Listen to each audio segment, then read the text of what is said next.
Myself real quick, I'm Brandon Johannes. I'm the president and CEO of the Leavenworth-Lansing Area Chamber of Commerce, and we're very happy to host this candidate forum for USD 453.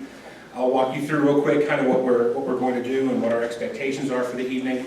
I know the calendar says we're going to shoot for 9 o'clock, but if we feel like we hit a finishing point earlier than that, we certainly will go home.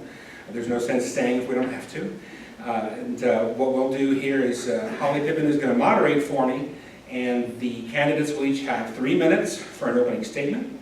The Chamber Government Affairs Committee has a few questions, a slate of questions prepared to kind of get things rolling.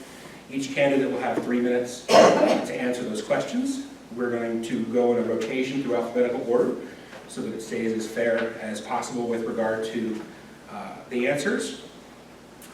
The timekeeper is a dear friend of mine, a volunteer who's been with me for several years now, Natalie Price, and I always tell people, you're 20 now, you said, right? She's been with me since she was a teenager. And I always tell people in these trying times, I used to be able to say, I expect everyone present to behave at least as well as the teenager. But now I'll just have to say at least as well as the 20-year-old. Still, I think it still works. It still works a little bit. So I'll go ahead and introduce the candidates, and then if you could hold applause, please, until the end. On the far right here, we have Mr. John Goodman, and then we have Mr. Chris Humphrey, Mr. Michael Powell, Ms. Judy Price, Ms. Danielle Wells, and again, I think Mr. Torkelson must have gotten confused on the times. I'm sure he'll be along shortly, and we'll certainly do our best to work him into the rotation. And so without further ado, I'll turn it over to Holly Pittman. She is one of the co-chairs of the Chamber's Government Affairs Committee and will be moderating tonight. Ms. Pittman. Hey, hello everybody. So this is my first time moderating, as well as I know some of you's first time forum, so we're going to do this together. I recently read that there are over 90,000 elected government positions, and only 2% of our population ever run for office. So thank you for stepping up and running this year. Like you said, we're going to give you 3 minutes to introduce yourself. We're going to kind of go in a round robin. And so we're going to start with you, Mr. Goodman. If you get 3 minutes just to introduce yourself. Thank you very much. My name is John Goodman. I've been on the school board for about 4 years now. I am kind of a transplant. This was simply the last place Dad retired, so I've lived here for almost 20 years now. I work on post for Leavenworth, work for National Simulation Center, so I work on a really big, really expensive video game that's not any fun. So I've been in the community for a while. I was asked to run for the school board 4 years ago, and I said, that sounds great, my kids are in school. I'd like to make sure that my kids have the best school system that they can have. And so over the past 4 years, I believe I've gained a lot of experience. I've certainly learned a lot about the other side of the school system. The back-end portion, the money portion, and all those other things, and have a better understanding on how schools work, how we can make the schools better, and I'd like to continue on with that. We've made a lot of progress over the past, at least for my part, 4 years, but previous administrations have started the work, and I believe I've been able to help in continuing that. We've been able to raise teacher salaries during our tenure, and I'm hoping to do more in the coming 4 years in terms of the non-classified staff, maybe getting their salaries up as well. I hope that over the coming years that we can move Leavenworth forward and look forward to serving the people in that regard. Thank you very much. Mr. Humphrey. Hi, I'm Chris Humphrey, and with brevity being the soul of wit, I hope I can yield some time to the other candidates for the introduction. I recently retired. I say recently, I mean last Friday, after 50 years of work. And I'm retired Army, long-time resident of Leavenworth. Love this town. My kids were all graduates of the Leavenworth school system. They've done extraordinarily well in life, and I think a large part of their success had to do with the education they received here. And I would like to see every child have the same opportunities for that quality education that my children had. This is a great town, it's a great community, and it's a really good school system. But like anything else, it can always get better. And I would like to be one of the people that help that to happen. Now, and I emphasize one of the people because just one guy can't do a whole lot. But with the combination of the efforts and energy of the people in this room, the people like you, as I've said, our accomplishments need only be limited by our imaginations. We can do great things together, but the emphasis is on together. Thank you. Mr. Powell, if I can ask you to speak into the microphone so that we're recording it so the camera can pick up. Thank you. You got a good voice, How's but that? yes, thank you. Well, I'm Mike Powell. I, too, am about a 20-year resident of Leavenworth, and I think the point I want to make with that is that my wife and I chose to live here. And in choosing to live here, we did it so that we could raise our daughter in the Leavenworth community, and she graduated from Leavenworth High School and also has done very well. She's a great mom, and she's a teacher, and so I think an awful lot of the Leavenworth community and the Leavenworth school system, which is really the core of why I wanted to do this. I'm a retiree as well. Spent 30 years in the military, and but since my retirement, I'm an adult educator. I have spent the last 9 years developing curriculum and training strategies, so I kind of have an understanding, at least an appreciation for what goes on in our school system. And I've taught at the graduate level. Like many of us in the service, I've spent a number of years building teams and working to achieve objectives, so I know how to work with people. And that's, as we go into our comments, I just want to make sure that everybody understands when I say I would like to do this or like to see us do this, I'm talking about working with the other board members, working with our teachers and our administration, as we all are part of our school system. And then the last comment I would make is that I believe it's not about a school system, it's about our students. So I also want to be careful when we say this, we're not talking about building a school, we're talking about building children. And so I appreciate you all being here tonight and to the Chamber for hosting us. Thank you. Mrs. Price. Thank you. Good evening. First, thank you to the Chamber for hosting and coordinating this opportunity, and thank you all for attending tonight. I'm impressed by your willingness to be here, to be involved, and be informed. I am Judy Price. I'm a Leavenworth. It's my adopted hometown. I believe in strong schools and strong communities because a society can't survive or thrive without both. I'm a retired Army engineer, and while I still work, I make time to be involved in the district. My son began his pioneer years at Lawson Elementary, and I became involved with the Lawson PTO as the treasurer and also a member of the Lawson Site Council. He's now an 8th grader at Warren Middle School and loves band, mostly because he likes to be a drummer. When he moved to Warren, I got involved in Warren Pi, which is the PTO organization there, and Site Council. And this year I'm serving as the PTO treasurer. I was involved as a community member in the Discovery Panel and subsequent efforts that led to the successful bond initiative last summer. And I'm thrilled to see the progress on the new Intermediate Center and thank the community for supporting and passing the bond, making it and the Early Childhood Center possible. I currently serve on the Leavenworth Education Foundation Board because I believe in its mission of supporting and expanding educational efforts in Leavenworth schools and getting the community involved. I advocate for opportunities for all children and not just my own. College is great, but it's not for everyone. Our pioneers need to know they have options. As an engineer, I'd like to see the Pioneer Center packed with pioneers who want careers in the trades. Engineers are all electricians, plumbers, and mechanics. And shortages exist in those trades now, and projected shortages are huge. I'm excited about all the great things happening in Leavenworth schools, the national recognition for our theater and our JROTC programs, the multi-year Link Literacy Grant, the DoD STEM Grant, our Schools of Character, and being one of the districts selected in the second phase of the Kansas CAN School Redesign Project. Thank you again for this opportunity to speak. I ask you to continue supporting our schools and our community. And in November, I ask you to remember to vote moms. Go Pioneers.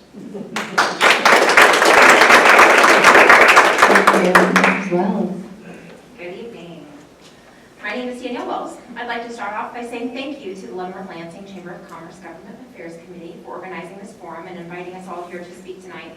I'd like to share with you why I think that I'm the best candidate for our Leavenworth School Board. As of today, I have been a proud pioneer parent for 17 consecutive years. Xavier graduated in 2013, Ezekiel in 2017, Octavia in 2019, and PJ will graduate in 2025. I joke that you guys aren't getting rid of me anytime soon, but seriously, you're not getting rid of me anytime soon. My husband and I chose to move our families to Leavenworth because of the schools in 2002. In fall of 2005, all three of our children were attending Lawson. When I was not at work, I spent my free time at the school volunteering, not only in the classroom as a room mom, but in the office or in the library. I was able to name most of the children in the school and enjoyed every second that I was able to give back to the school and to our teachers.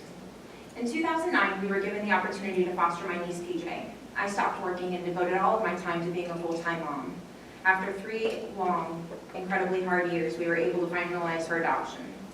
When my sons joined Scouts, I became a den leader, and that was my first time in a leadership role with Cub Scout Pack 3174, and then an assistant Scoutmaster for Troop 176.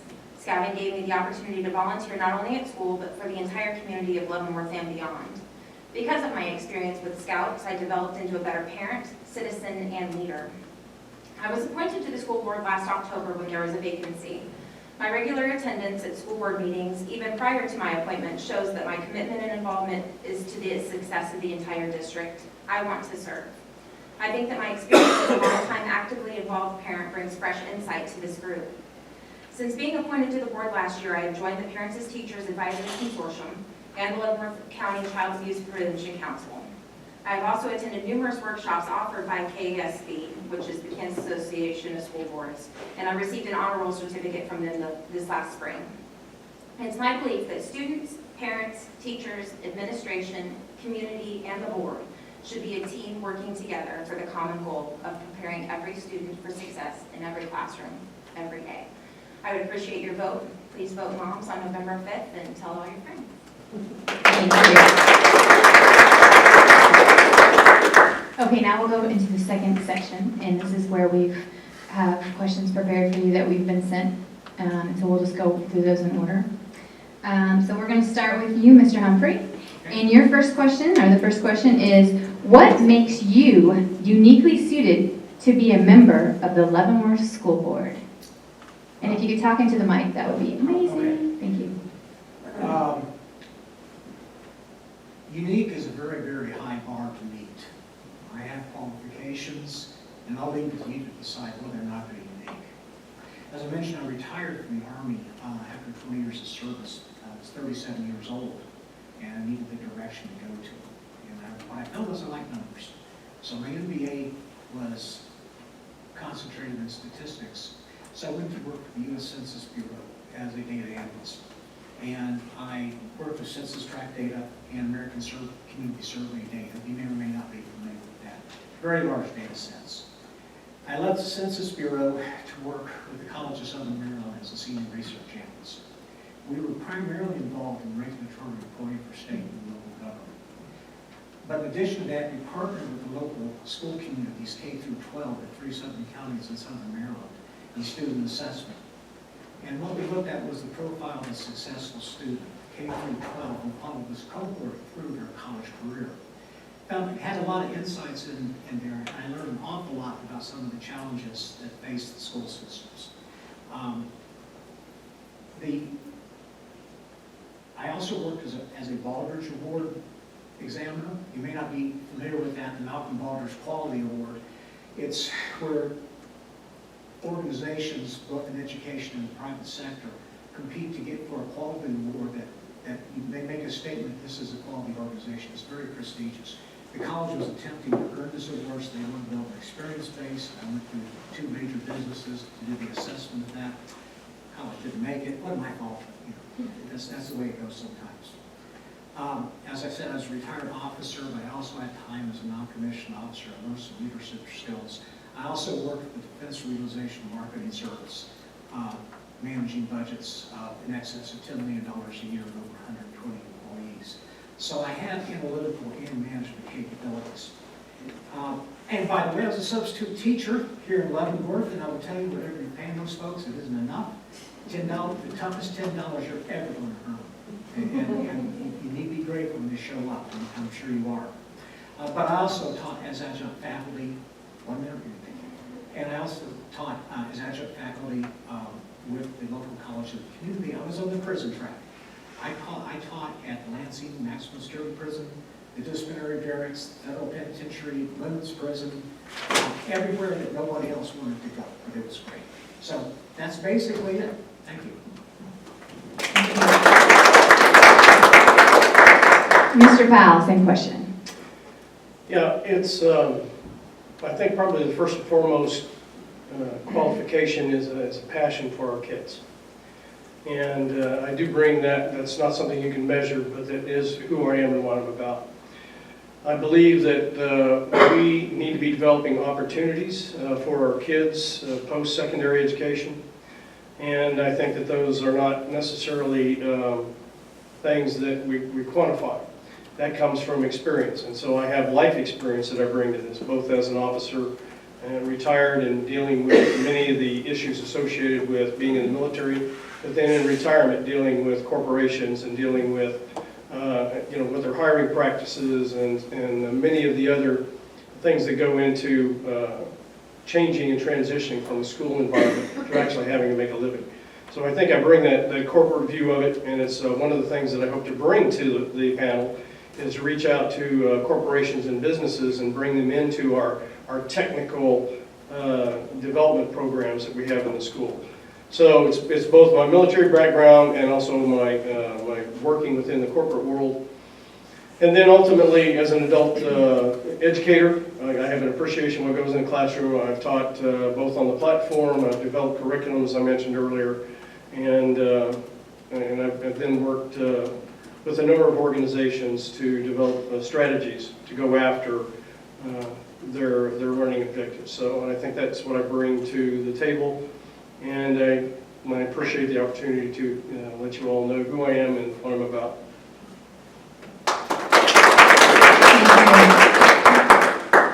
Mrs. Price, you want to repeat the question, or? I don't think I'm- Okay, got it, okay. So why am I sort of uniquely suited to serve on the board? For me, we all bring unique skills, but for me, I have a strong desire to serve, as evidenced by 9 years working with the different PTOs, Lawson and Warren, and the site councils, also the district site council, so I'd like to be involved in the district, obviously. I've got long-term attendance at board meetings for the last 3 years. Lots of fun, be here. And then I think the other part too is I've served on other boards. So I was involved with CASA for 6 years. I was the president of the board there, so I've got some proven leadership skills there. I too am retired military. I'm an engineer. I think I've got some leadership skills from all of the different things I did in the military.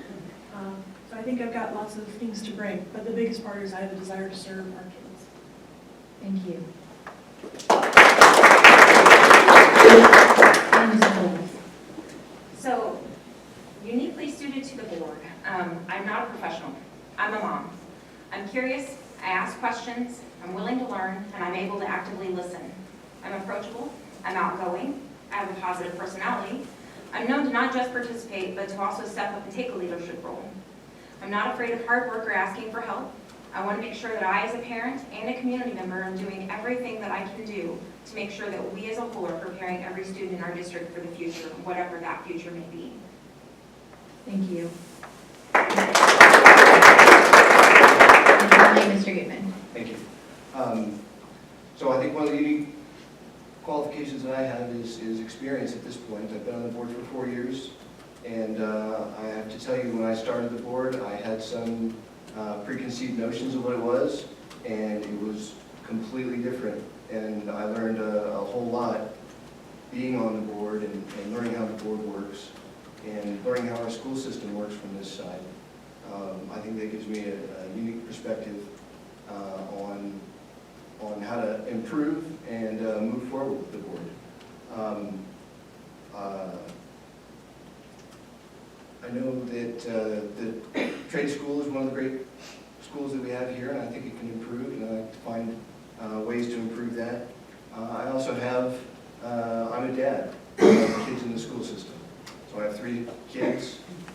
They've been in all of the grades thus far. My oldest just entered high school. My youngest just entered middle school. So I've had a lot of experiences, firsthand experience, being a parent for each one of these schools, and have brought that experience to the board in various and unique ways whenever we've had issues crop up or improvements that need to be made. I can see firsthand how that affects students as well as the parents in our school system. And because of that, I believe that gives me that unique perspective. So when it comes time, I hope that you will vote yes.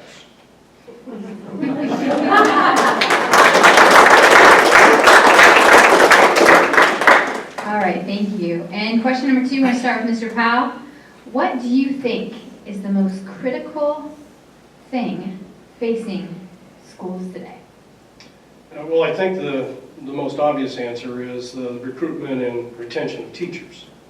I mean, that's a problem all across Kansas. But I think there's a deeper, more pervasive issue, specifically in our community, that challenges us, and I think that's our at-risk population here in this community. You know, some of the numbers are 56%, but when you really dive down into some of our buildings, it's as high as 80%.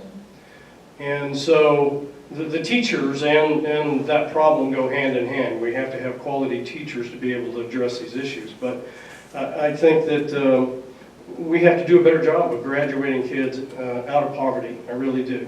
Because that affects the entire community. It affects whether they're going to be good citizens. It affects whether or not they're going to be involved in our judicial system. It permeates so much of our society and our city here. So I would say that we've got to always be after recruiting and retaining good teachers. But we really, I think, need to take a hard look at a different future for how we address our at-risk population of students. You know, commitment to early learning and early diagnosis of the kids is my passion, and that's the reason why, because I think we have to start earlier with the population, at-risk population. So that's actually an issue associated with a number of these questions that you had. Thank you. Same question, Mrs. Price? Okay, for me, it was about stability, and I think of stability in 2 pieces. It's stable leadership, because we need to be able to empower our teachers to be better, to do better, but that's not a great campaign thing. But stable, adequate funding. I know that funding is a hot button for a lot of people, but I know that it's an underlying pressure for a lot of teachers. They're unwilling to try something new in the classroom because they're not sure if they're going to have the funding to do it, if they get to do it the first time, if they get to do it at all. But I think that's the bottom line, it's adequate funding. Stable, adequate funding, which also goes back to address some of the other issues that we have with teachers. Thank you. As well? So, Mr. Powell, you keep stealing my answers. So for me, it's always bothered me. Going through the school system myself in the town that I grew up in, it was a very large town. It was 150,000 people. And my kindergarten teacher was still there when I graduated high school. And my kids don't have that, with very small exceptions. And I think that we need to do better as a district in paying our teachers better, which we're getting there. We just made some great strides this last summer with getting the starting salary increase, and then being able to make up some of those points that have been missing for you guys, which that was not my fault. Yeah, so making sure that once we invest in these teachers, we bring them in and we give them these trainings and we spend all of this time and then they leave us. And I almost feel betrayed, but I understand at the same time. Our kids are worth the best teachers, and I see so many of you in the audience are our educators. Thank you so much. I appreciate every single thing you do, and thanks for sticking in with us, and our several retirees in the audience. I thank you for sticking it out, and please talk to us and let me know how we can do better at retaining these new recruits. It can't just be about money. That's not why you guys signed up to be teachers. So we've got to figure out how we can keep them on once we get them. Our kids are worth it. Thank you. Mr. Goodman. Okay, well, I hate to do it, but I'm going to also echo what was previously said. Retaining some teachers, that's one thing I would like to focus on in the next 4 years, is working on not just helping to retain teachers, but also help retaining the other staff, the lunch ladies, janitors, and such as that. We keep losing them because their primary reason, what they put on the reason for leaving is basically, I can go work at Walmart for more money than the school district, and that has to change. We need to. I would like to make it so that our school is the school that other teachers leave their districts for to come here, because it's a better school system to work for. That is one of the things that I'd like to focus on the next 4 years. The other portion is, again, special education, but assisting our teachers and all special educators in doing that. I'm gonna toot the horn of some of our principals. I've talked to Stephanie Bourne, principal at Leavenworth-Lansing, and she kind of pulls money out of her own pocket to do some pizza parties for students when they meet certain goals. And I'd like to throw more support, at least financially, towards that in terms of how our teachers and principals run our schools. So those are I think the most pressing issues amongst others. Financial is one, but we're actually doing fairly well financially. We've got a great financial staff. Our previous finance guy, Kevin, retired, but he has left a wonderful person in charge, and I've spoken to her many times over finances on how we can improve things, and I'd like to see that continue. Thank you. Mr. Humphrey. The greatest challenge, the world's changed a lot since I was young. The world of legal to be the father's knows best, David himself about doesn't exist. It probably never really existed in the form that it was, but there are certain truths that they displayed. One was a partnership between educators and parents to civilize and educate the children. The world has changed. We have with broken families, two-parent working families, the amount of time the parents are able to spend with children has gotten low, and much less than it was 30 years ago. The focus on good facilities, good educators, good teachers is laudable, it's wonderful. All of these things are necessary. But if the parents are not involved in this process, you're really casting seeds on the ground. And to encourage parent participation and valuing the education that everyone's providing is probably the biggest challenge, because it's not something you can really address with money.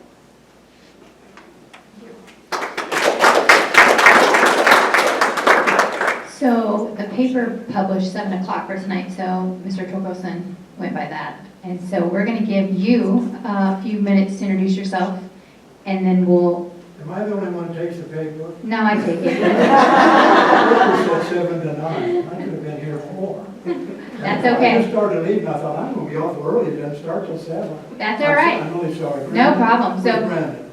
Thanks for calling me Brandon. You're welcome. I'm sorry. we figured something. Oh, we know. We figured something like that. So why don't you just take a few minutes to introduce yourself, and then we'll have you answer what you think is the most critical thing facing schools today. So I'm on You the could talk first into the part. mic, so we're recording it. I'm on the first part then. Yeah, just talking to the mic, yep. I'm Loyal G. Torkelson, and I'm running for the board. The district's on a roll right now, and I want to continue with that roll. We're doing it years ago when I first came to Leavenworth, and I go to meetings, everybody'd say, "You're from Leavenworth, that's a great place." Then it got so that when you go to meetings and say you're from Leavenworth, people kind of snicker and look the other way. We're back. we're back and everybody thinks we're a great district, and we are. We're doing great things. I feel like that I'm the voice of reason on the board. I take things into consideration. I'm going to talk about some of my accomplishments. When I ran for the board the first time, I ran on air conditioning. We were the only school in the state that didn't have air conditioning. Now, like David Brewer was air conditioned at the bottom, but the top wasn't. And I used to say, well, put in window units. You know, it can't be done. But now we're all air conditioned. One time, a neighbor of mine said, when I first retired, said, would you take my kids to school, to the high school, one day? So I drove down Thornton, and cars were going like this. The kids didn't know how to do. Kids were just standing there. They were from Woodland Village, other places. Finally, they just went out and took a chance. So I started, I went and visited several times in the rain and snow and stuff. It was the same old thing. So when I brought it before the board, we need a stop sign there. Several of the board members said, we don't want to slow traffic down there. We want traffic. Anyway, it took me 10 years to finally Scott. When Scott came, the city manager was here. He worked on it and we got the stop sign now. For a while, they held up the sign, but people went right through that. They didn't pay attention to it. Busing, I've always been for busing. Thanks to Dr. Roth, we are busing people from Shenandoah and Woodland Village.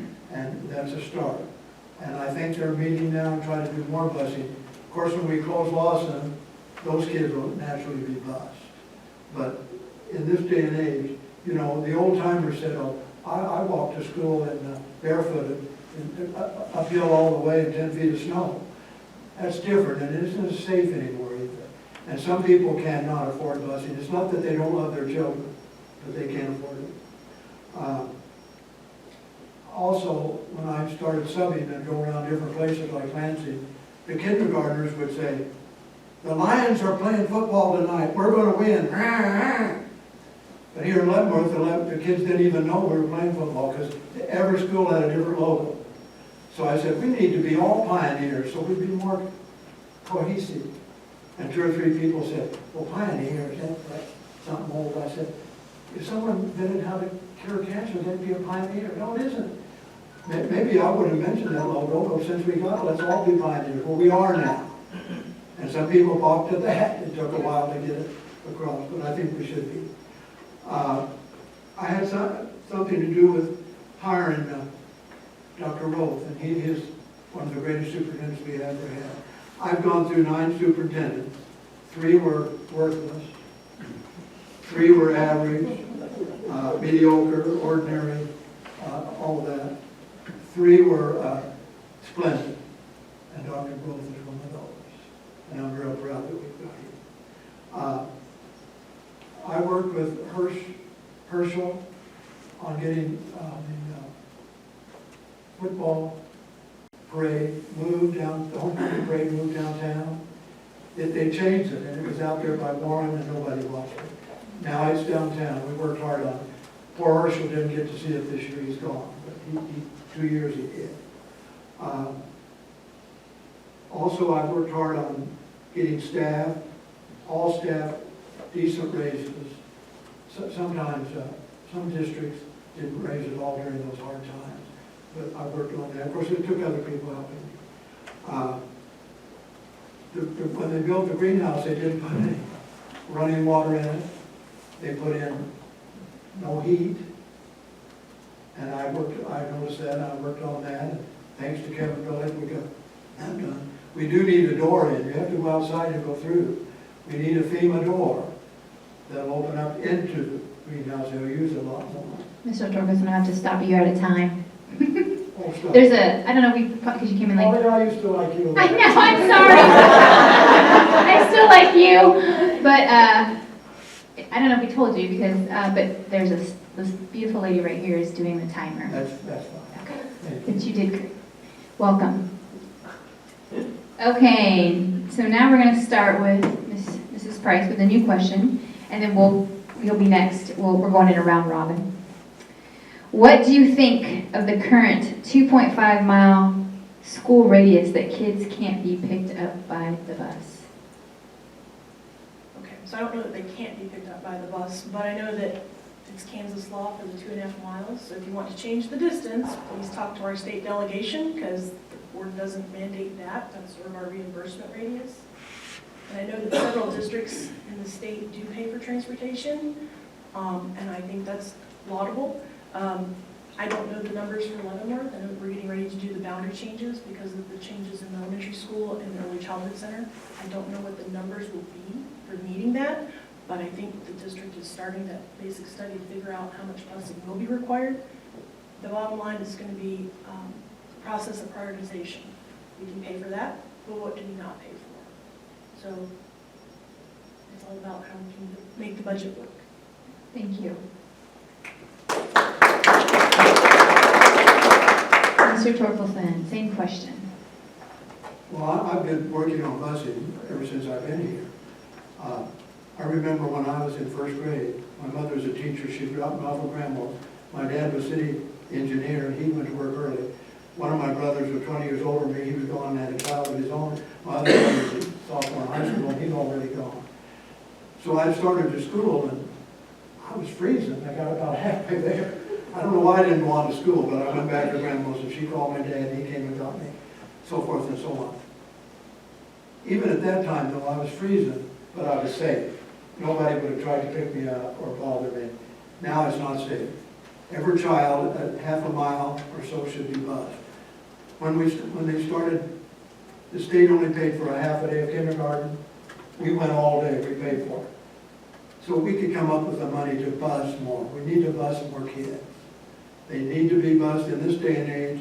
It isn't safe. And do you really want your kindergartners and first graders walking 2.5 miles in the cold and the dangers? I worked on it forever, and I think we can do it if we put our mind to it and cut somewhere else. But we have done better. We are, like I said before, Woodland Village, we're busing those kids in Shenandoah. And we said because we bused them, there was no sidewalks to Henry. And when they put the sidewalks in, I said, I hope you're not going to stop busing them. And Dr. Rose said no. Thank you. Mr. Wells, same busing question. So I want to reiterate what Judy said. Talk to your legislators, talk to your state and national, because the very first board meeting I came to, I was furious when they changed the policy from 2 miles. When we first moved here, it was 2 miles to 2.5 miles. 2 miles is too much. The district that I grew up in was a mile. A mile is feasible. It is not ridiculous. So I stopped fighting here at the district level because I kept being told 2.5 for the reimbursement through the state. But like Mr. Torkelson said and Judy said, we can come up with a plan, especially now that we have the district boundaries changing. Now is the time to make a decision that our kids' safety comes first. Our sidewalks, the sidewalk committee, I love those volunteers that are on the sidewalk committee for the city, but it's not working. Our sidewalks are not, we don't have the infrastructure to make it safe for kids to walk that distance. I just want to share one little busing issue with you guys of my own. So there's a period of time, I have 4 children, all 4 were in 4 different schools. Xavier was at the high school, Ezekiel was at Warren, Octavia was at West, and PJ was at Lawson. That was a nightmare. I can't even imagine what it would have been for somebody that did not live 2.5 miles. We live right by Lawson, so we were able to bus the 3 other students, and I walked to Lawson with my youngest, and so we have to do something. We have to get better as a district. We need to prioritize that. And I understand it'll mean cutting something else. We can't just make money appear out of nothing, and we can't wait for the state to do it, but we still need to be on the state to make something happen. Thank you. Mr. Goodman. So to reiterate, yes, it's, please talk to your state legislatures about that. Having lived in Colorado in my youth, middle school, grade school, I did have to walk to school, and it was Colorado, so it was uphill and cold. So I literally walked uphill in the snow, both ways, But were you barefoot? walking to school. Were you barefoot? Barefooted. I did have a 10 speed. Having said that, it is a safety issue. It is a financial issue. And we have to strike a balance for that. And now is the time to do that. We are restructuring, and this question really needs to be asked kind of later on, once we are able to have more information at our fingertips to make an informed decision. It's easy to say, yes, we'll throw as much money as we need to at the issue to solve the problem, but one of the things that I am a strong advocate of is being responsible with other people's money, other people being your money. And I'm always cognizant of that whenever we make any decisions. I'm constantly asking, okay, this is a great idea, how much is it going to cost? Is it going to be worth it to do that? In some cases, yes, it's actually worth the extra money to do X. So, in looking at that, it's a great thing to have. We're going to find every way we can to make sure that our kids are safe going to and from school. Thank you. Mr. Humphrey? This is actually my favorite problem, because unlike many problems in education, you actually can solve this with money. I know the state formula. I also know that Lansing, Leavenworth, the big exceptions, they don't have kids crossing lines in Highway 7. Not say, obviously, so we can do this. It's not that much money. And I know as a parent, I would not let my elementary school student forget kindergarten, first grade, walk down the block without my supervision, but much less 2.5 miles. Okay, it's too far. It's too cold for these kiddos. And, you know, if it means you have to take money from someplace else to do this, that's what you have to do, because it really is a safety issue. I mean, everything from frostbite. I mean, people don't realize this, but teachers have outside duty, and we've had teachers that have gotten frostbitten. So what do you think is going to happen to a first grader? So, but again, this is not a solution. Thanks. And finally, Mr. Powell.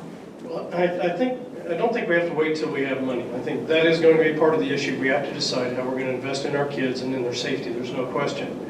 But I think I went around and was able to observe 17 or 18 other school boards in the last year as I was running for the state board. And this is a common problem. I mean, safety and high-speed avenues in cities as well as in the rural areas is an issue. So how do we get after that? I think whatever the appropriate structure is, whether it's a subcommittee or a similar organizational structure, I think we've got an opportunity here with the boundaries changing, loss and closing, and those particular changes to our school district to form a group with the city and with the police department and look at just initially, I mean, it doesn't all have to happen at once. We don't have to ask for millions of dollars. We can take a look at how do we wisely invest our money and go after the highest risk problems for our kids. So how do we do that? Well, you form a subcommittee, you work with the city, you define the most dangerous locations, all about risk. Define where the highest risks are for our kids, and then we start making incremental decisions. Then we bust those kids. And then we might even look at alternative ways that other cities are moving their kids. Instead of them all being collected at the front door, it might be a closer area where we do stops and pickups. So I think there's a number of different ways that we can get after this while we do the fight, while we go after the funding necessary to be able to pick all the kids up. But it's kind of an out-of-the-box thing, but I think it's doable.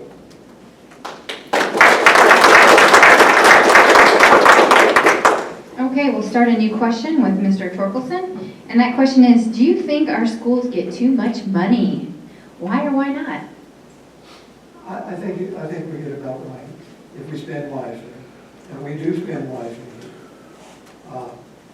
Our people that handle the money have left us a nice contingency fund, and we're spending, except I think we need to let go a little of that for busing.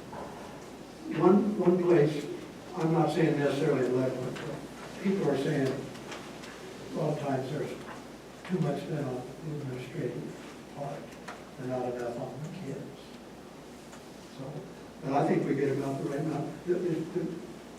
Thanks to your husband and others, we've been getting more money all the time, and this has helped us a lot. Thank you.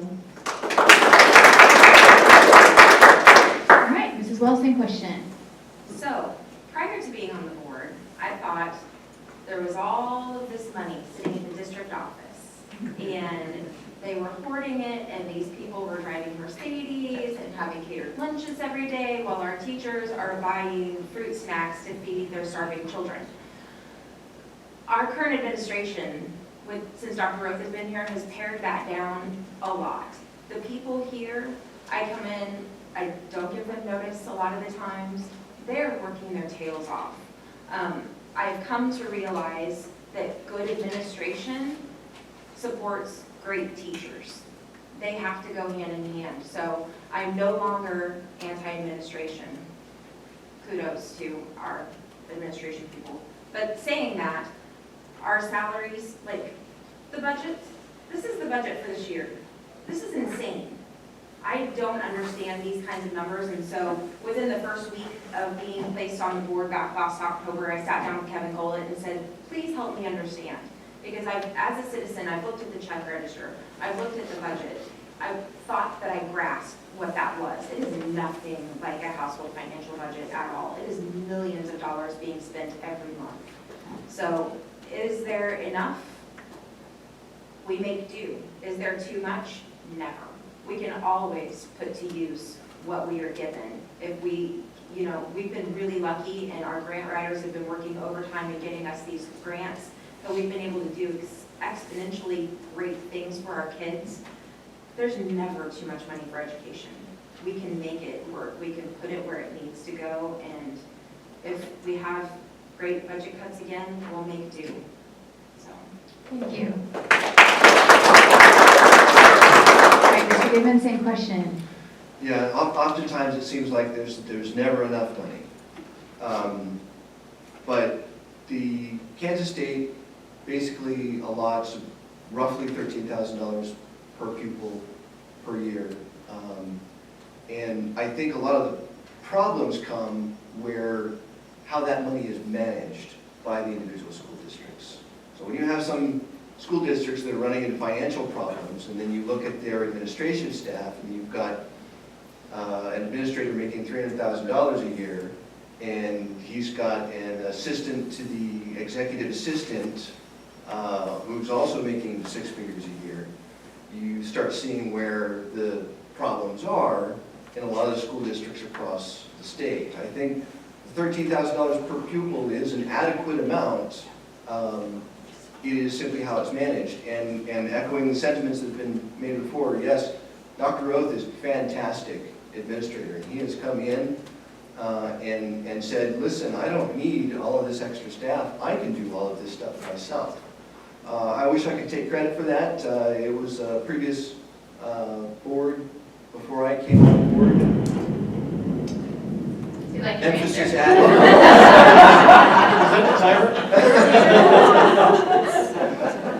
Punctuation marks. Yeah, exclamation point. But I like to think that I have helped at least hold the line on that.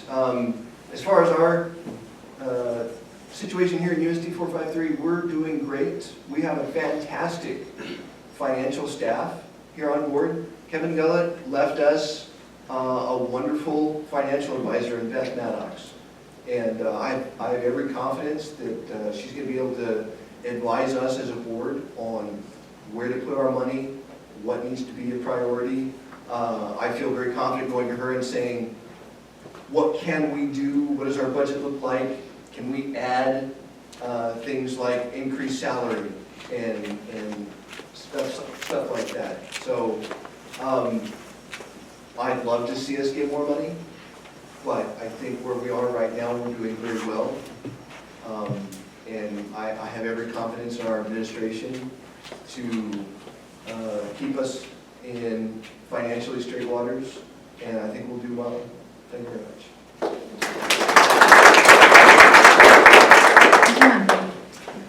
Yeah, I would like to report about the reduction in administrative costs. They've done an extraordinarily good job on that. If you look at expenditures, the cuts have been proportionate, sensible, and if you're a taxpayer, you should be thrilled with that. They've done a really, really good job. There's nothing but good things to say about that. As far as getting too much money, you know, educators always like a lot more money. Everybody likes a lot more money. But there's a sweet spot, somewhere between not enough and too much. And yes, you can have too much money in a budget. The law of diminishing returns tells you that. You're not going to get your bang for your buck from that type of things, but you're getting too much money. A more important question to me, other than the sheer magnitude of the budget, is there's a problem where people confuse inputs with outputs in the budget. In spite of the fact they've reduced the cost, inputs are easy to manage. Everybody wants them. We want to get more teachers. That's an input. The part that's missing, I'm not picking on Leavenworth, this is true of all public organizations, it's the output that counts. If you're going to get more teachers to reduce class size, to what end? What do you expect to achieve from this? What outcome are you going to get from this? If you can't define and quantify the output, then you really have to question the value of the input. And I think well, funding is important. I think that's actually a bigger question, and it's a much harder problem to solve. Thank you.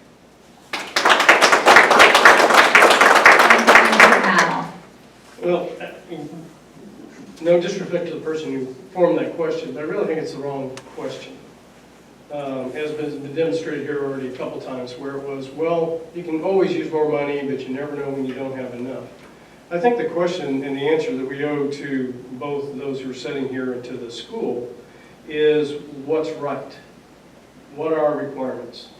And I would offer, some praise to this board that has sat here, is that I've seen them demonstrate over the last 5 years as they've changed, where even though there was great ideas, it finally boiled down to what was the requirement. The bond issue was a good example.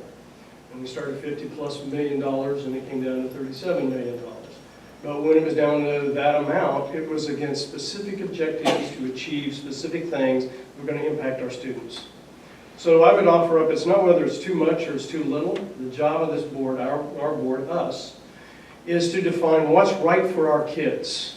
And then what does it take to resource that? Because it's not always money, it's a number of other things. So I think we need to even open up that it's not dollars, because we get into a dollar fight. It's, do we need to shut a school down and redefine how we do an early learning center? And then what does that provide for us? Because again, we go back to the investment. This same school board, and it's the kind of thing I'm excited about being involved in, said, well, we're going to invest in the kids.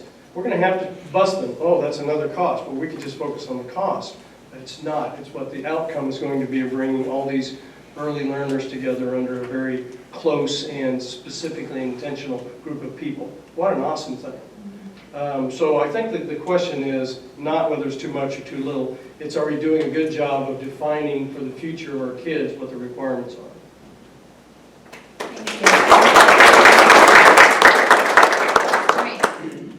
Other people's money. So I mentioned earlier that I serve as the treasurer for PTO. I do that for most organizations I join in. I seem to be a treasurer, so I'm always very sensitive about other people's money. And when we talk about a school budget, we are talking about huge amounts of other people's money. And so the question as it was asked is there too much money? I don't know that it's too much. I think it's adequate. However, there's always a need, and we wouldn't be going out for the grants and requesting grants for STEM and literacy and other things if there was too much money. So I think we do well with what we have, and in the lean years, we probably tighten our belts even more so, but I don't think there's ever too much money. And it does go back to what do we need? What do our students need? What do our teachers need in classrooms? For example, on the Leavenworth Education Foundation, we do Teachers Innovation Grants. If there was too much money, we probably wouldn't do those grants. But we go into the classrooms because teachers need support to do special and innovative things with their classrooms. So it may not be that we have too much money, and maybe it's just not in the right places, but there's never too much. Thank you. All right, moving on to question number 5, Mrs. Wells. What are your thoughts on special education in the district? That is such a broad question. So I thought I would take a couple different approaches with this. So how special education it has impacted me personally, and then what I view it as in our district. So let me go, that maybe the easier part, I'm not sure. I find that special education is easily accessible to any family that asks for it. That's the key. They need to know to ask for it. So we need to be able to make sure that parents understand their rights to be able to help their children with their identified problems or their suspicions. So we have Count Your Kid In. So before they even come into our schools, it starts from birth to age 5.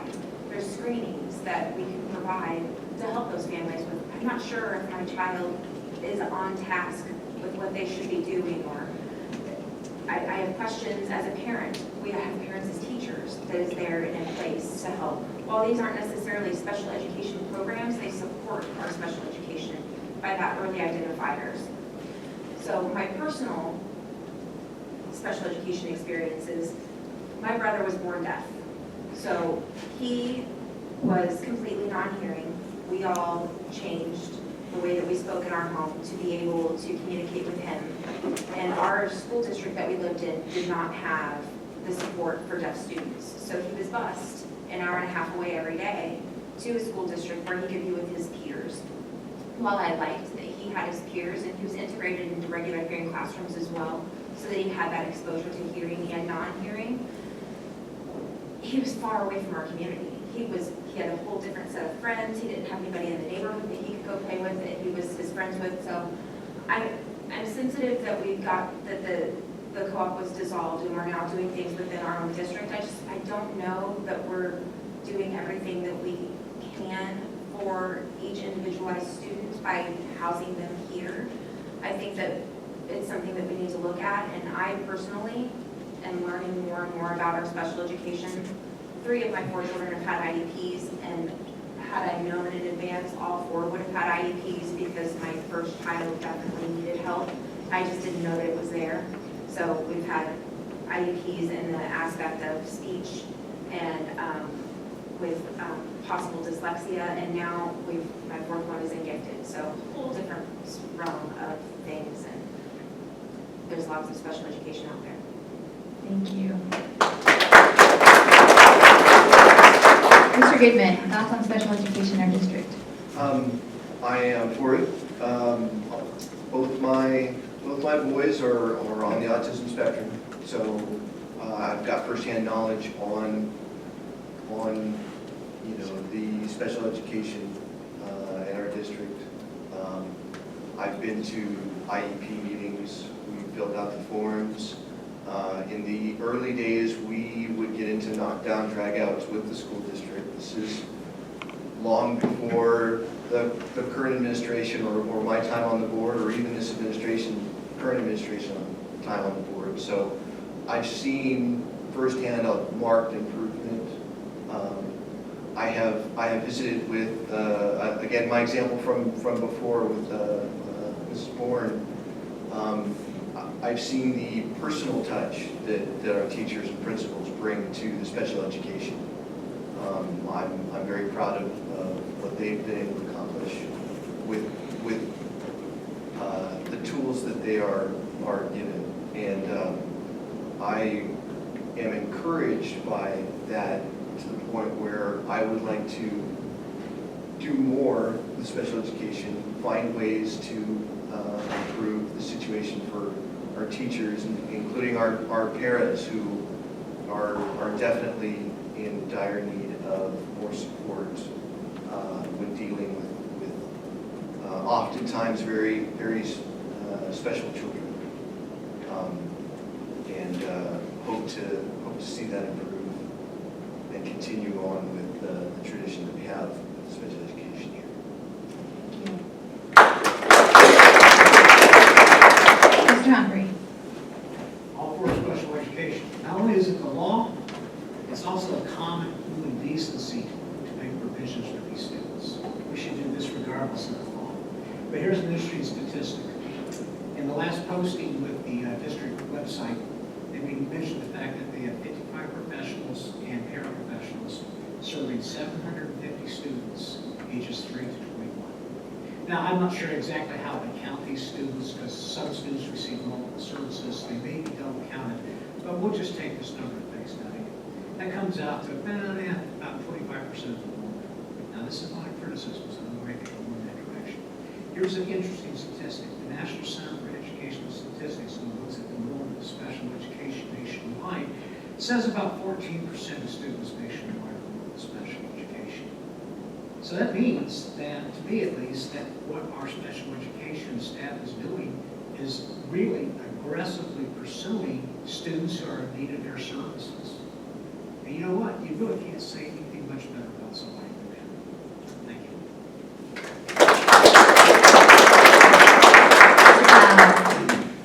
you. I echo much of what's been said. I think that even though the co-op has dissolved, I think what it's left us with is a very strong base for our special education program. It's something I think we need to be very careful not to lose. My family is deeply invested in special educators, so I'm pretty familiar with a number of the challenges that they experience, the qualifications, as well as the challenges they have in the classroom. So we talk about retaining teachers. You know, we desperately need to hang on to our special education program and the teachers and educators we have there. I think we have a very interesting opportunity, though.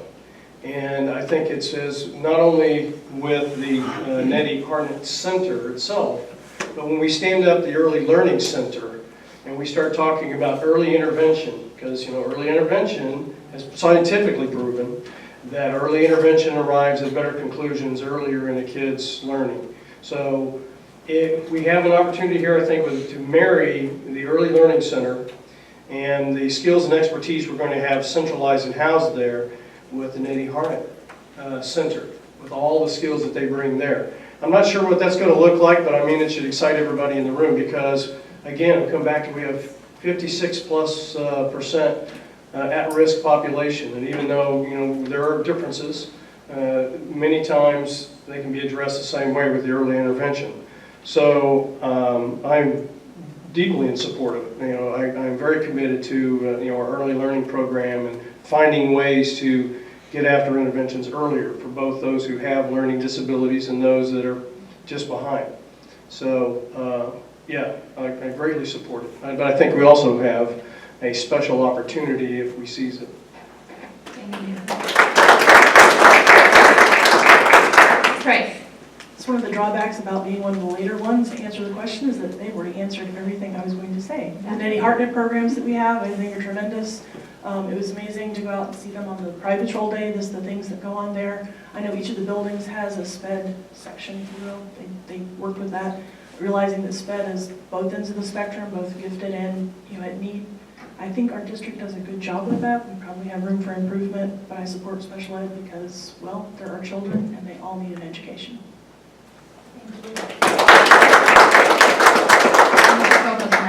When I was a kid, children with learning disabilities just stayed home, and that's sad.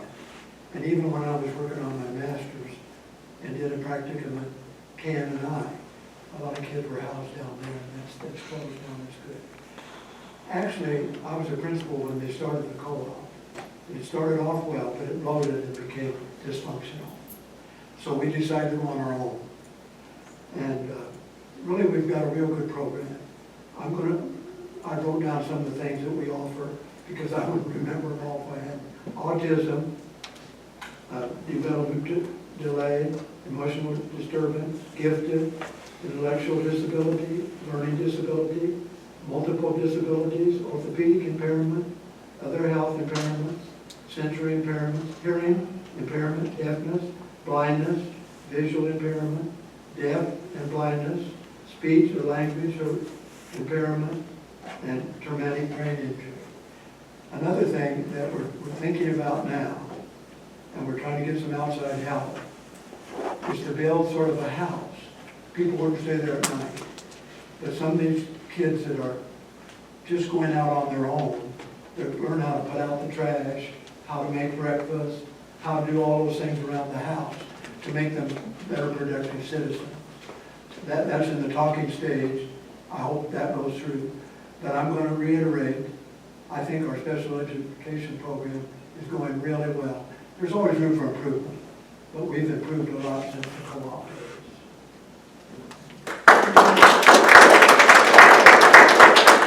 Okay, last question before we open it up to the audience, and that is, we're going to start back with Mr. Goodman. Recently, the Government Affairs Committee has prioritized mental health as one of our key things that we're focusing on. And so one of the questions that came from the committee is, should we support mental health care in the schools, and where should that funding come from? I absolutely think we should be supporting mental health in the schools. As far as the funding, anywhere we can get it. We've got, you know, a number of students that are already in special education. They tend to be the more expensive students. They require a lot more attention and care, and thus are financially more expensive than a traditional student would be. And it's more of an obligation on us to assist them in that, and it's simply a matter of it's something that we need to do, because who else would do it?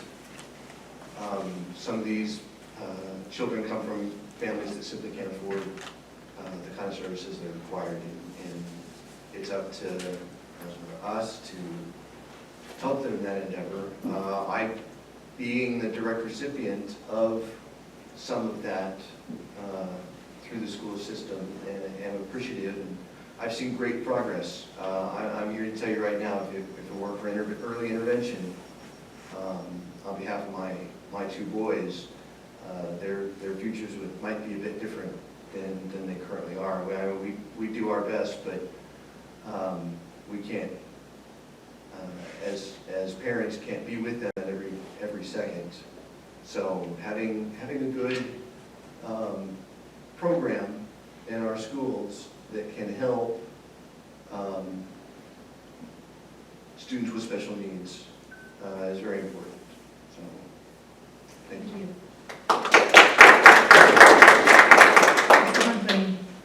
I will take a somewhat different tack on this question because there's not a lot of detail what this would mean exactly. So in the absence of detail, I will fall back on the philosophy and principles. And my initial reaction to that, to answer that question, should we support mental health? Certainly, I'm all for that. Should we support mental health care in the schools? Philosophically, I would say no. And the reason I say no is because providing mental health care is a function of medical professionals, not a core competency for a school district. Any more than I would want to open a minute clinic inside school. Now, you have people on staff, you have counselors, you have school psychologists that certainly should be trained well enough to identify children at risk. The common person can identify children at risk and to get them the help that they need. But there are people who have this charter, who have this funding to provide this care for children or anyone who needs mental health care. That having been said, I know they're sometimes not the perfect delivery system for this. They are flawed vessels. But I honestly can't imagine a vessel more flawed than the school district trying to do this. We demand so much of the schools now with the students. They have so many things they have to do. They have to cook and feed the children. They have to watch their health. They have to educate them, which is an extremely difficult thing to do. I believe they have enough, and I believe there are better answers for this. And whatever the answer is, I don't think providing the care in the schools is a good idea. Thank you. Mr. Powell. Well, I think that, again, we go back to our kids are the most valuable gift we're given to take care of. And I think there may be a misunderstanding of what mental health care means when it's applied to the schools. And I'll give you an example. If you have a child who demonstrates suicide tendency, identified in the school, a counselor, a teacher, there's no one on staff that has a legal authority to refer that child that's right now attempting to commit suicide, to refer that child to medical treatment in the school. So the school is left to call the emergency services to come in so that they can be referred without parental consent to get immediate care in an immediate circumstance. So ask yourselves, which principal, which teacher, who on that staff is going to deal with that? And if you think that's an isolated issue, you need to really look harder at what's going on with our youth. There were, I believe, at last count, there were 4 kids who were attempted suicides in this community, in our schools, since the beginning of the year. Some of you may know that. I think that was the last count that I had. Our schools, our education system isn't responsible for this. This is a community problem. However, where it manifests itself is in our schools with our kids. So that gets back to the issue, where from? Do we buy, if you will, mental health professionals and put them in our schools? Or do we leverage our local community counseling center and other agencies that really have this responsibility? And that's what we're doing. And I applaud the school board and the principals and the assistant principals that have fought for this to get mental health professionals in to address these issues. We're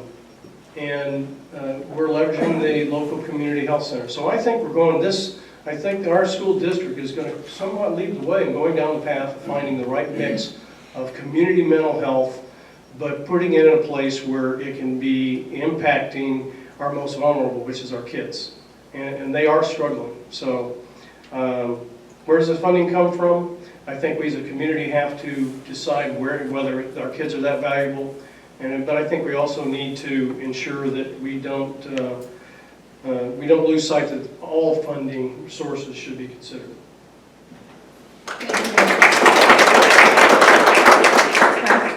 So my stance is that we absolutely should support mental health care.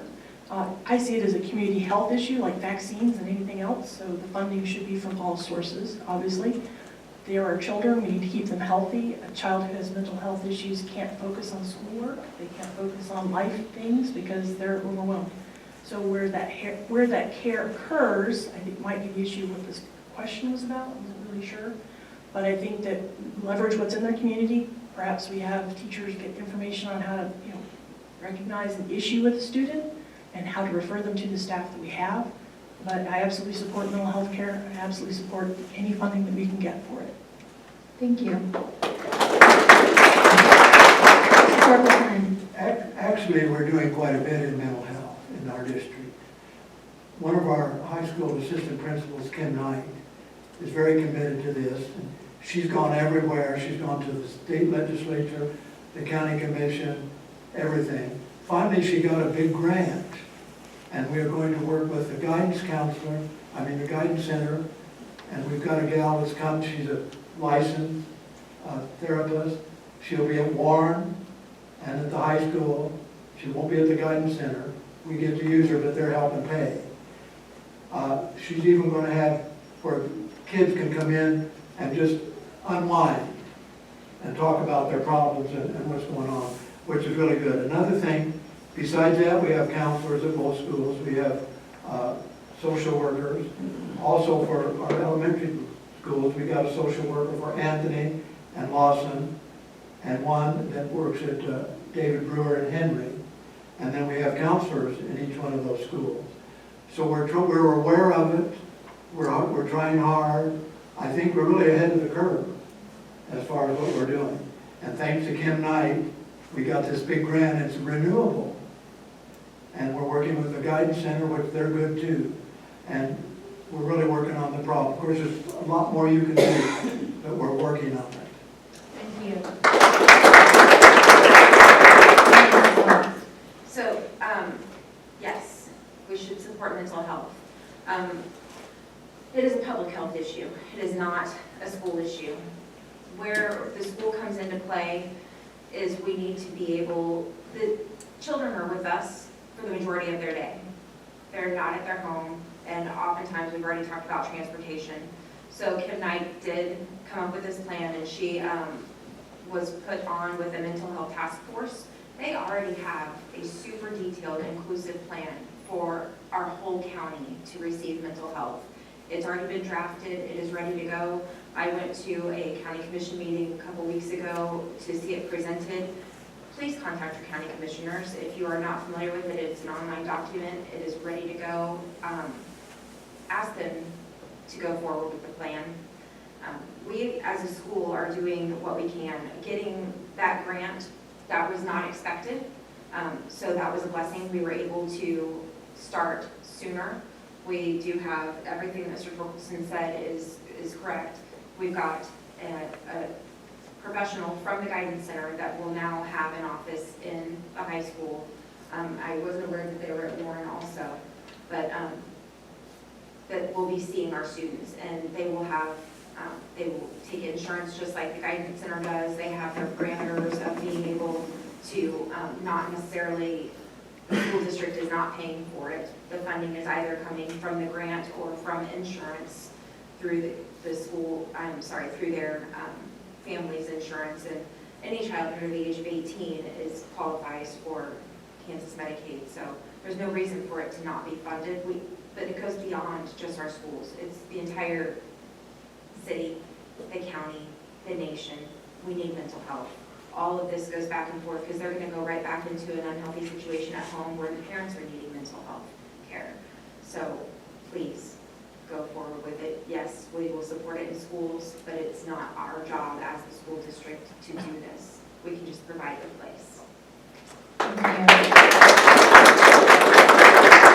Okay, that concludes the questions that were submitted to us. And now we're going to open it up to the audience for questions. So you're welcome to ask of all or individual from what you just listened to. So who's got the first question? The first question is always the hardest. There it is, Mr. Carney. I'm not going to ask a question, I'm just going to make a comment. And I want to thank all of you for entertaining this wondrous adventure that you're looking forward to. Myself and Mr. Torkelson have been on the board quite a long time. I think he's got the record. I've been on off the board since 2000. And the thing that really bothers me, I think you're all great candidates, but there's one thing that's lacking in the community. And I've been here all my life. And that's the apathy that we have at the voters booth. So I encourage you to get out to your core groups, try to get people to vote so we get a good feel for what people want from the school board. Thank you. Right here. I'm a teacher in middle school, and one of the issues that we've been having for the last about 3 or 4 years is a lot of initiatives getting thrown at us on a yearly basis. The teachers get together and we have how many things we have going on, we've got something new. Each one promises to be something pretty impressive and get amazing feedback. But we're drowning just a little bit of where we are under the initiatives because none of them ever seem to go away. We just seem to get more done now. So I guess my question to you is that something that you would, how would you look at a new proposed initiative and what it would take for it to pass your opinions before it got sent down to us at the school level? Does that make sense? So that has troubled me a lot. So just based on, let's just take literacy, for example. We have been through so many different types of, are we going to teach phonics? Are we going to teach, oh my gosh, what was that? Well, then there was this, SFA, thank you. I mean, it's like, try this, roll the dice, let's go try this. I don't know that that's the best thing to do. Laura's position, Laura Batson now as the Director of Teaching and Learning, I feel like her position was created to help stop that. She's the one who's doing the research to see what's supposed to be working and what's not going to work.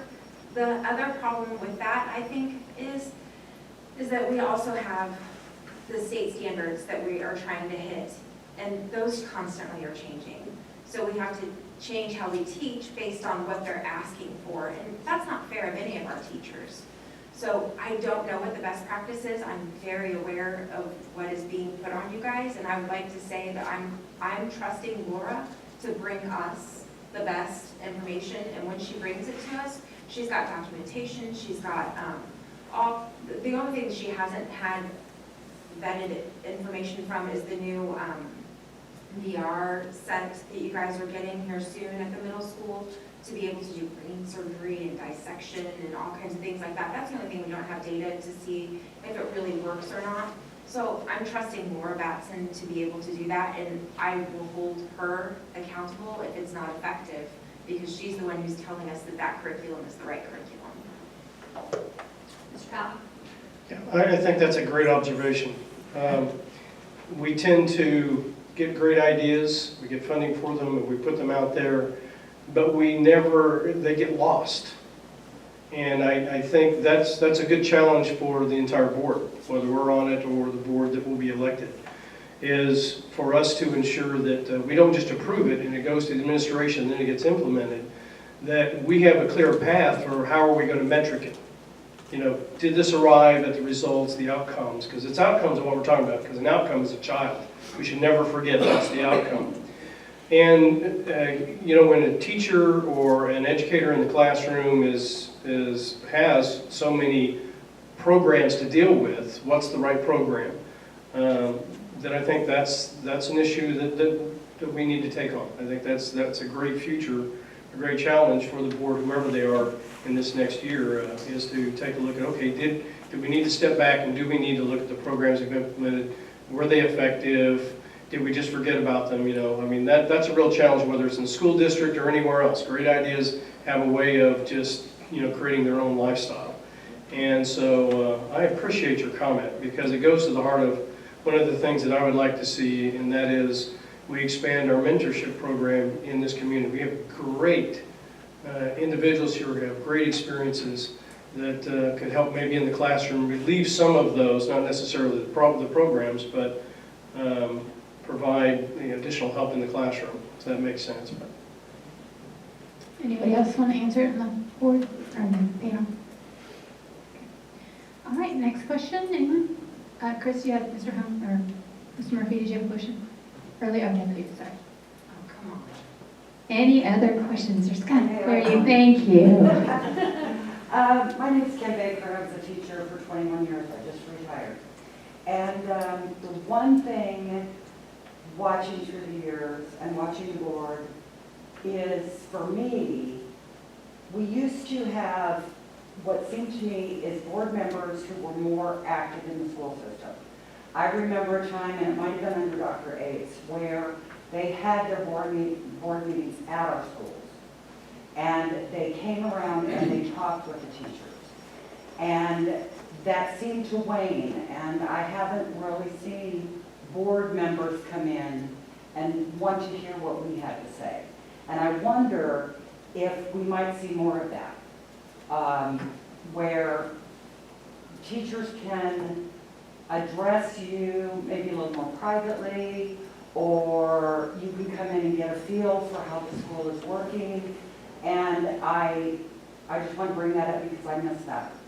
I didn't see that for a long time. You know, I could address that. We had a superintendent at one time that did not want the board members in the schools. That's true. Mrs. Clinton and I used to go all the time and talk, but she didn't want any criticisms. And so she forbid us. In fact, she said if we had to ask her if we could go, and then if we went unannounced, they were supposed to call her immediately. Now, it's not that way anymore. You're welcome to go in. I can go in any school anytime I want to now. But we were stifled for a number of years. And I wonder what happened. I'm not trying to make excuses, but that's what happened. Thank you for bringing it up. Did anyone show her organizational chart? Did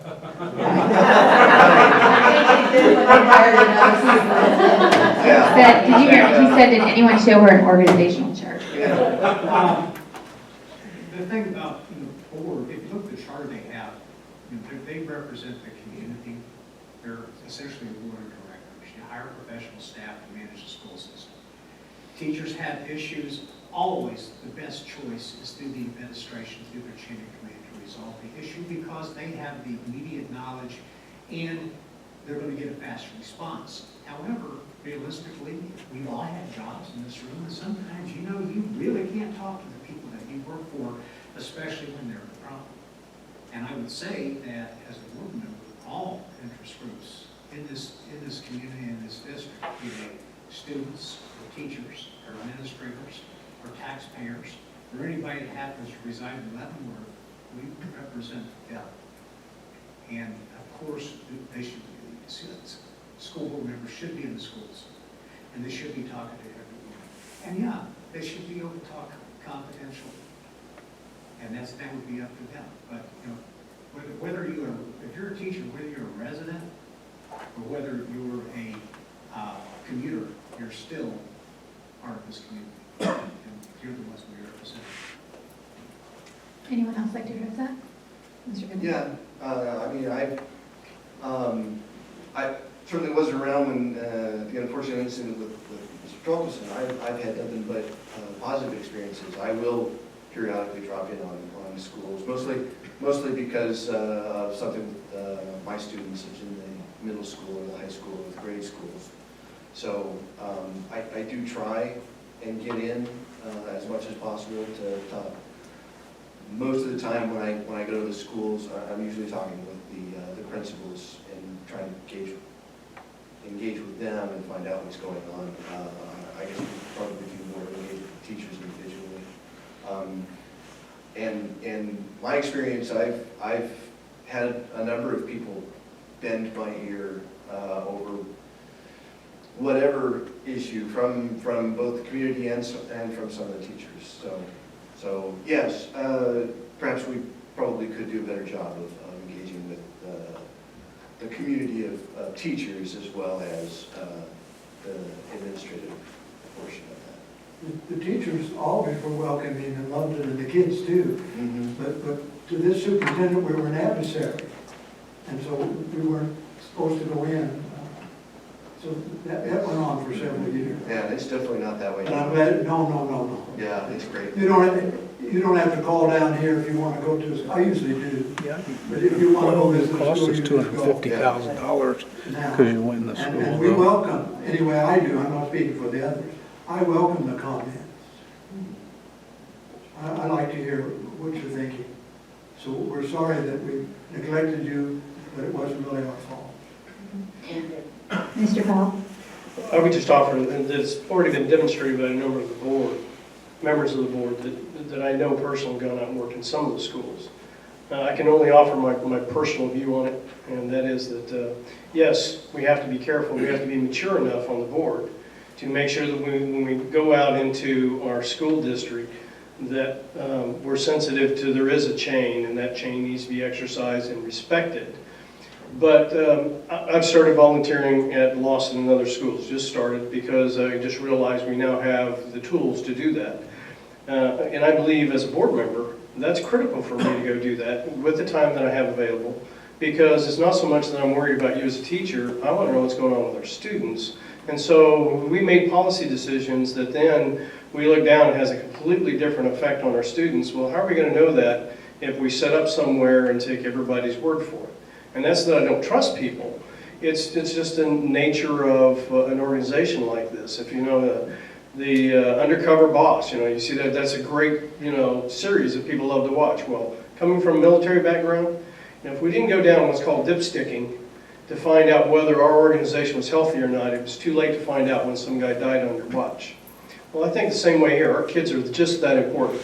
So I guarantee you that if I'm on the board, I will, respecting the administrative order that's there, still want to get down and be with students. And then I know that will provide opportunities for the teachers. I'm not looking at somebody, background. I want to know, am I doing the right thing for our students? And I can never find that out unless I go spend some time with you in the classroom. That's my view. I have one caveat with that. I'm not a serving board member, obviously, but as a parent who's been at different events, I've been to a number of things at elementary schools, middle school, and I'll look around and I don't see a board member. And to me, that absence of being at district events, it's concerning, because that's a district event. It's something happening in our schools, they should be there. So if I'm on the board, I promise you, I will be at events. I will tell you right now, my calendar is pretty filled up with school events, and I try to be at all of the ones I can. I think the board members need to be present in the district, regardless if it's classrooms, concerts, plays, football games, basketball games, whatever. It's support for our schools and our students. and our Those teachers. events aren't as important though as if you go in the classroom and see what's going on, see how the teachers are doing, how the kids are reacting. I go around like and read to the kids and do those kinds of things. But of course, I don't do that at the middle school. But we'll give you some more attention. Thank you for bringing that up. It's all changed. Dr. Roth encourages us to go. I mean, Mrs. Wells? that's changed. But there was a time when we couldn't. I just want to reiterate that. I was wondering what happened to y'all, so thank you. I don't think that there is a single building that I can walk in where they don't know me. So I'm in every single school all the time. Since being on the board, I've been able to do things that I hadn't done previously, like being invited to these different kinds of panels, and anything that I've been invited to, I've been made sure that I'm available to go to. I've always volunteered at the schools. Book fairs and libraries are my passion and love, so I always let them know, if you need help, please let me know. So I can't tell you how many book fairs I've set up, how many book fairs I've helped run, how many library books I've shelved, how much inventory I've helped with. Sitting in the cafeteria with students is an inspiring thing, and you can really get a feel for the culture of that school when you sit in the cafeteria and listen to the conversations that happen between the students and between the staff and between the students and the staff. I have many friends, and I would say the majority of my friends are teachers.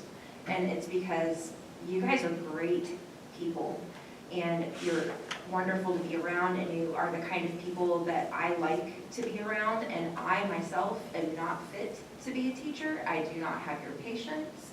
I am fit to be a mom, because what happens in my house is not public, and so I will help in any situation ever, and I'm pretty certain that all the schools know that I'm available to help anytime, whenever. So I don't think I'm a stranger.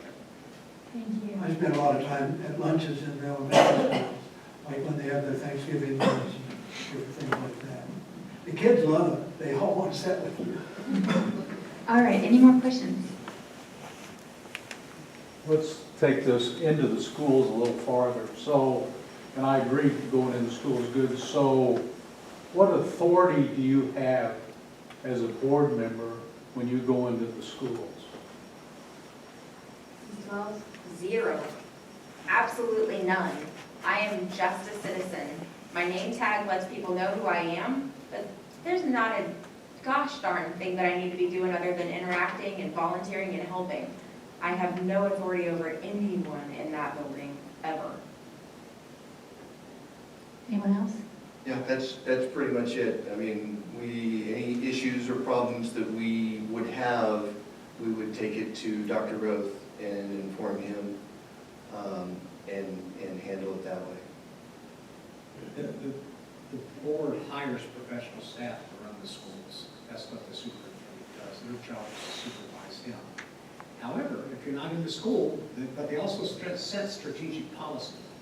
And it's up to the superintendent to execute that policy. And if you're not in the schools observing that, and if you see those types of problems, you're only going to know what they're reporting.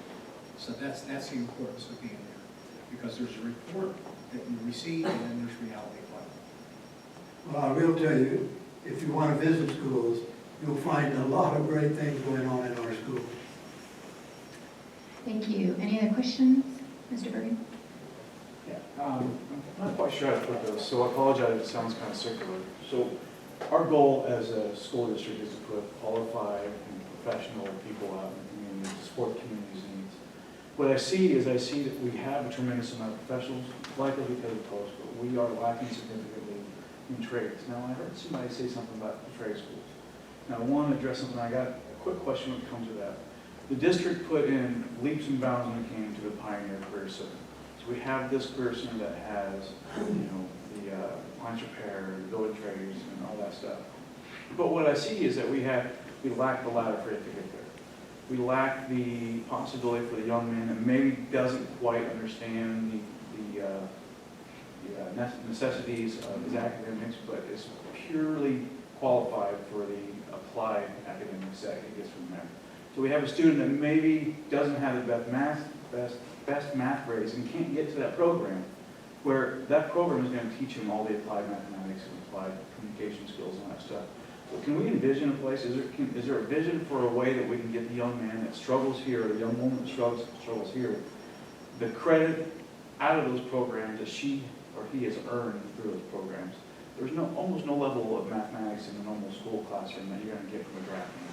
Why can we not find a way for those kids to get that kind of, get the credits they deserve out of those programs so they can continue on that character they have when it comes to all the technical traits? Is there a path that we can envision that gives them the ability to not just see it over there, but find a way to get there? Does that make sense? You're talking about constructive credit, essentially? Constructive credit, yes. Well, coming from the Army, we did do processes like that. I think something should be explored, if not already in the works.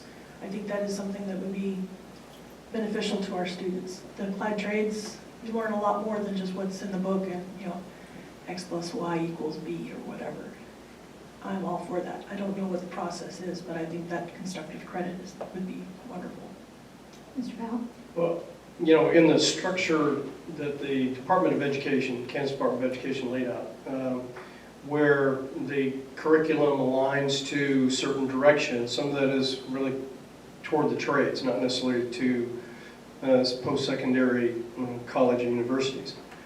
And I think we can take another step. And I think the door was open whenever they had the community school boards and the administration look at how do you introduce project-based learning. And I think that if we evaluate where we want these kids to go, maybe we need to relook the projects that we're developing. And I can speak for my son-in-law. My son-in-law, we fought for him to get his GED, and he's a brilliant kid. I mean, he runs a maintenance facility, but he dropped out of high school. And the reason why he dropped out of high school was because nobody showed him the relevance of what he wanted to do. And so we've got kids like that we're talking about for the trades. They don't want to go to college. They just want to know the relevance of what they're learning. And that's where project-based learning becomes a really powerful tool. If you can show a kid they need to know geometry to put a roof on a house, and that's what they want to do, you just hooked that kid. And I know I'm speaking to the choir here, but I think that there are paths, and I think that this school district is right on the cusp of where we can do those kind of things. Again, I go back to that's what makes it exciting to even think about being on the board, is working with administration, working with teachers, picking the brain, what's a better way to do this. But that's an example of, there are paths that we can choose to show the child, what is possible, why it's important to learn it, and then align it with where they want to go. Does that make sense? I'm aware of that being the case. I'm trying to figure out how we can get them there. So, and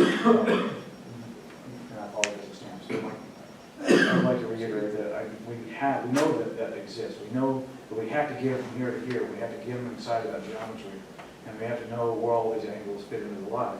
But what I'm trying to get at is we have programs that are teaching this, and it is not geometry class sometimes. Sometimes it is building trades class or welding. God sakes, geometry and mathematics goes into that is tremendous. So how can we get those constructive credits to where not only can they see going there, but they can say, I'm here, and now I'm getting to graduate because I went here. Instead of, I can't go here because I have to have the regular credits to graduate. So can I ask for clarification? Am I understanding what you're saying is they're going to the Pioneer Career Center, they're doing these classes here, but it's not translating over into their high school education? Like they're gaining the skills, but they're not getting those math credits that they need to be able to graduate? Is that what your question is? Yes, something like that. So the skills that they get out of those programs are the equivalent to any kind of geometry class, right, any kind of English class. When you talk business math, there's no greater business math than when you go into a small business industry and have to fight for yourself. Absolutely. So if they're learning those skills, how do we get them those credits? Because right now, they have to pass algebra to get to this class, but this class is teaching them all the algebra they'll ever need to succeed or more, is kind of my question.